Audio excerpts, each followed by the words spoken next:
Okay, so I want you to just picture a scenario for a second. It sounds like a total nightmare for a human video editor, but maybe a dream for a hardcore gamer. You have a hard drive sitting on your desk. And on it, you've got 32 massive video files. We're talking 40 gigabytes of raw data. Okay, that's substantial. What's on the drive? It is 24 hours of solid, unedited gameplay footage from Black Myth Wukong. Oh, wow. You know, that incredibly dense, chaotic action RPG that came out a while back. And here's the request I'm giving you. I don't just want you to watch this. I want you to build me a fully functional website based on it. Okay. I want a chronological timeline of all the lore events. And, oh yeah, I want the exact timestamp for every single time the character levels up. That isn't a request, that's a punishment. Right. I mean, seriously, even for a standard AI model, that's a memory nightmare. You're asking for visual recognition, context tracking across hours, coding, web design, all at once. It's too much. If you feed 24 hours of video into a normal model, Yeah. it hits the context window limit in, what, minutes? It starts forgetting the beginning of the game before it even reaches the first boss. Usually, yes. But an AI just did it. And the way it did it by literally fracturing itself into a swarm of independent agents is the subject of today's deep dive. We are talking about Kimi K2.5. We are. And honestly, reading this technical report, it feels less like we're looking at a better chatbot and more like we're looking at the blueprint for a digital general contractor. That is the perfect way to frame it. The mission for this deep dive is to figure out how Kimi K2.5 is moving the needle toward what the researchers call General Agentic Intelligence. General Agentic Intelligence. It sounds impressive, but what does that actually mean in practice? It basically comes down to two radical shifts in this model. First, they completely fixed how the AI sees the world, something called joint optimization. Okay. And second, they fundamentally changed how the AI works on tasks using this new architecture called agent swarms. Okay, I definitely want to get to the agent swarms because the idea of an AI spawning an army of minions to play video games is just cool. It is. But we have to start with the vision part. Because if the AI can't actually see the video game, it can't analyze it, right? Precisely. And this is where Kimi K2.5 makes a huge break from the past. To understand why this is such a big deal, you have to understand why old models were kind of bad at this. We call the old method late fusion. Late fusion, which sounds like a bad cuisine trend from the 90s. It's arguably worse than fusion cuisine. I mean, imagine you train a brain purely on text. Okay. You feed it books, Wikipedia, code, Reddit threads. It becomes a genius at reading and writing.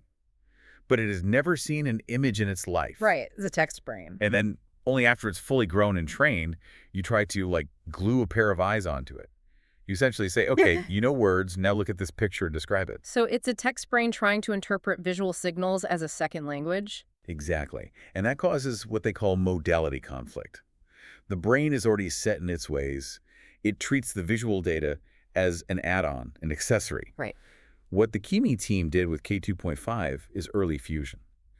From the very first moment of training, they mixed vision tokens, literally the pixels and text tokens together. So it grew up bilingual. It grew up bilingual. Seeing and reading were treated as the same cognitive process from day one. Okay, but here's the thing that I snagged on in the report, and maybe you can explain this to me.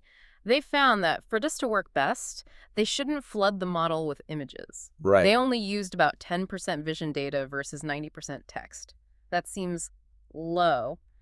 If I want a visual model, shouldn't I show it more pictures? That's the intuitive assumption, isn't it? Everyone assumed a 50-50 split would be ideal. Yeah, if I want to learn French, I don't spend 90% of my time speaking English. But it turns out images are noisy. They're messy. Text, on the other hand, is structured logic. It has grammar, syntax, cause and effect. So the text is the scaffolding. Exactly. If you overwhelm the developing brain with too much visual noise, it actually degrades its reasoning capabilities. They found that 10% was the sweet spot. The text provides the logical structure, and the vision fills in the sensory details without drowning out the logic. That is fascinating. It's like saying, learn the rules of logic first, then apply them to what you see. And that leads to the part of the report that I think is the most counterintuitive. It's a concept they call zero vision supervised fine-tuning. Zero vision SFT. I highlighted this, and I literally wrote oxymoron in the margin. How do you fine-tune a model to see better by using zero vision? This is just brilliant. So fine-tuning is the stage where you teach the model how to follow instructions. Usually you would show it thousands of pictures and say, this is a cat, this is a stop sign. Right. Digital flashcards. Kimi K2.5 didn't do that. During this phase, they used only text to activate his visual reasoning. I'm still not following. How does reading text teach you to see? They used text to teach it programmatic operations. They taught it the logic of how to process an image using code. Can you walk me through an example? Sure, take a maze. If you give a standard AI an image of a maze, it just looks at the squiggly lines and tries to guess the path based on visual patterns. It often hallucinates, runs into walls. Because it's squinting at it, basically. Right. But Kimi K2.5 was taught via text. If you see a maze, don't just stare at it. Write a Python script. Identify the coordinates of the start point. Identify the coordinates of the end point. Then run a breadth-first search algorithm to find the path. Oh, I see. So it's not seeing the path intuitively, it's calculating the path mathematically using the image as raw data. Bingo. It bypasses the fuzzy guessing part of vision and forces the strict logic of code. It converts pixels into data points. The result, it solves visual puzzles that stump these other huge models without needing thousands of new visual examples. That is wild. It's treating reality like a data set. And there was a reverse benefit, too. They call it joint multimodal RL. Usually people worry that if you train a model on pictures, it gets dumber at reading text. Jack of all trades, master of none. Right. The brain gets distracted by the pretty pictures. But Kimi K2.5 showed the opposite. Training it on visual tasks actually improved its text scores. Its score on the MMOU Pro benchmark went up by 1.7%, and on GPQA Diamond, it went up by 2.1%. So learning to see made it a better reader. It makes sense if you think about it. Visual tasks require structure, grounding, dealing with messy, real-world constraints. That discipline seems to sharpen its reasoning skills across the board. Okay, so we have a model that sees natively, learns vision through code, and gets smarter the more it looks at things. That sets the stage. But now we have to talk about that Wukong example, because this is where the rubber meets the road. The Black Myth. Wukong case study. This is the perfect demonstration of the second big breakthrough, agent swarms. Before we get to the swarm, let's go back to my hard drive example. Why can't a normal agent just do this? Why can't I upload the 40 gigs of video to a standard model and just say, go? The bottleneck is what we call sequential execution. Current agents are linear. Step A, wait for the result. Step B, wait for the result. It's slow. So one thing at a time.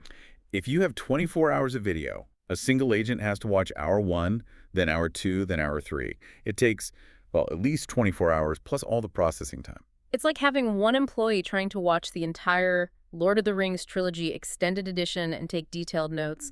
By the time they finish, the deadline is long gone. Exactly. And the context window, the amount of information the AI can hold in its working memory, it would just overflow. It would forget what happened in hour 1 by the time it got to hour 20. It's just too much data for one mind. Enter the swarm. Enter the Kimi K2.5 parallel agent orchestration. Okay, break that down for us. How does the orchestration work? Think of it like a massive newsroom. You're the editor-in-chief. That's the trainable orchestrator. Okay. That's the main brain. It gets your request. Analyze these 32 video files. So the orchestrator is the boss, sitting in the corner office. Right. And the orchestrator realizes, I can't do this alone. I don't have the time. So it spawns what they call frozen sub-agents. Why do they call them frozen? That sounds oddly sci-fi. It just means these sub-agents aren't learning or changing during the task. They're specialized workers spun up just to execute a specific job. The orchestrator creates 32 of them, one for each video file. So instead of one agent watching 24 hours linearly, you have 32 agents each watching, 45 minutes simultaneously? Precisely. And they're doing it all at the exact same time. The report says specifically, each sub-agent extracted frames, looked for boss fights, like the Black Wind King, and logged the timestamps. And the orchestrator just sits back and waits for the report. The orchestrator manages them. It collects their findings. Sub-agent 1 says battle started at 5 minutes. Sub-agent 12 says level up at 10 minutes. The orchestrator takes all these pieces and builds that final HTML web page with a timeline. So the speed difference must be massive. Oh, it's huge. The report mentions that Agent Swarm reduces latency by up to 4.5 times compared to a single agent baseline. But maybe more importantly, it makes tasks possible that simply weren't possible before because of timeouts or memory limits. Talk to me about the memory part, because that seems like the real secret sauce here. It is. They call it proactive context management. If one agent watched all 24 hours, its brain would fill up. We call that discard all memory. Eventually, you have to just delete the old stuff to make room for the new stuff. Which is like having amnesia every 20 minutes. Right. But with the swarm, the orchestrator keeps its main context clean. It delegates the messy, detail-heavy work to the subagents. They all function in their own isolated bubbles. So the subagent gets its hands dirty with the raw data, extracts the gold, hands that gold to the boss, and then the subagent. What? It just disappears? Effectively, yes. The subagent closes out. The boss, the orchestrator, never has to clutter its mind with the raw 40 gigs of video. It only holds the high-level insights. This lets the system scale to these massive tasks without ever running out of memory in the main thread. That's the difference between a micromanager who tries to do everything and a CEO who knows how to delegate. And Kimi K2.5 is shaping up to be a very effective CEO. I love that it didn't just give a text summary, it built a website. That implies it's not just analyzing, it's creating. And that connects to the computer use capability we saw in the benchmarks. Kimi K2.5 scored 63.3% on OSIS World Verified. That means it can actually control a computer GUI, the mouse, the keyboard, clicking icons. It's not just writing code, it's driving the machine. Which is a huge step. Usually AI just tells you what to do. Here it's doing the clicking itself. Exactly. But I want to circle back to the architecture for a second, because the sheer size of this model explains why it can coordinate a swarm like this. Okay, let's pop the hood. What are we looking at in terms of specs? We are looking at a mixture of experts, or MOE model, with 1.04 trillion parameters. Trillion with a T. That is big. It is huge. But because it's a mixture of experts, it doesn't use all of them at once. It only activates about 32 billion parameters per token, which keeps it efficient. But the real star here, for the video stuff, is something called MoonVT3D. MoonVT3D sounds like a sci-fi vitamin supplement. It does. It's their vision encoder. Yeah. And it has a very clever trick for handling video. You see, video is just a lot of images. If you feed every single frame into the model, even with a swarm, it's heavy. Right, 60 frames per second adds up fast. So MoonVT3D uses temporal compression. It groups 4 consecutive frames together and processes them as a single chunk. It kind of averages the information. So it's condensing time. Effectively. Yeah. This allows Kimi K2.5 to process videos up to 4 times longer within the same context window compared to standard models. That's how it handles those long gameplay sessions without losing the thread of the story. There was another efficiency hack in there too. Something about toggling. And I think this addresses a very human problem. Rambling. Ah, yes. The toggle training method. This is really clever. We call the problem length overfitting. Sometimes models think that a longer answer is always a smarter answer. They add fluff. They repeat themselves. I think we've all met people like that at dinner parties. We have. And AI models are notorious for it. So the toggle method trains the model in 2 alternating phases. Phase 1 is the budget-limited phase. The model is forced to be concise. It has a token budget. Answer this, but keep it short. And phase 2? Phase 2 is the standard scaling phase, where it's allowed to think deeply and use as many tokens as it needs. By toggling back and forth, the model learns to be concise when possible, but expansive when necessary. That's smart. It's like interval training for its brain. And the result is a 25 to 30% reduction in output length without losing any intelligence. It just cuts out the waffle. Which saves money on compute too, I assume. Yeah, absolutely. Fewer tokens generated means lower cost. So I want to look at the scoreboard before we wrap up. We've talked about the tech, but how does it actually stack up against the big names? GPT-5.2, Claude Opus, Gemini, is it competing? It is punching right at the top of the weight class. Let's look at math first. On the AME 2025 benchmark, Kimi K2.5 scored 96.1%. 96.1. That is essentially an A+. It's approaching GPT-5.2's 100%. It's incredibly strong at logic. Yeah. Then look at coding. On SWE Bench Verified, it hit 76.8%. And for agentic search, that's the ability to go use the web and find stuff. This is where the swarm shines. On the BrowseComp benchmark, using Agent Swarm, it hit 78.4%. That actually beats GPT 5.2 Pro. That is significant. It shows that the multi-agent approach is actually winning on these complex research tasks. And remember the zero vision training we talked about? Yes. That paid off not just in the maze example I mentioned, but also in things like Omnidoc Bench, where it has to read complex documents. It scored 88.8%. It's very, very good at parsing messy visual information. It really seems like they've managed to build a model that's a generalist, but doesn't suffer from being average at everything. It's expert level at math, expert level at vision, and expert level at managing itself. That managing itself part is the key. We started this deep dive talking about a video game.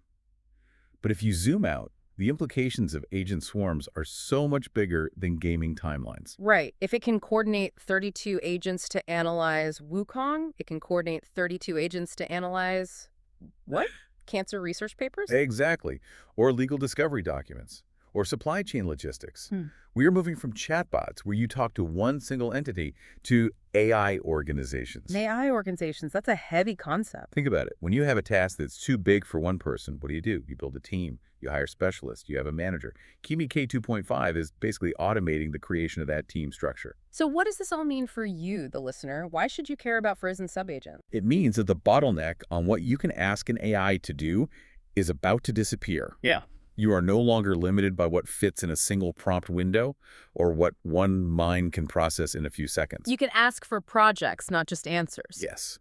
Build me a website based on these videos is a project. Research the history of this entire field and write a book is a project. The agent swarm makes that possible. It is exciting and honestly a little bit daunting. We are moving from AI assistants to AI workforces. And the question is, what will you do when you have a workforce of 30 specialized agents at your fingertips? That is a question worth mulling over. If Kimi K2.5 can dismantle a 24-hour video game in minutes, imagine what it does to your backlog of work. Or scientific discovery. Or software development. The cost of analyzing massive, messy data sets just dropped to near zero. And that is a reality we're all going to have to get used to very, very quickly. We're going to be watching the development of these swarm architectures very closely. Definitely. Thanks for joining us on this deep dive into Kimi K2.5. We'll see you next time.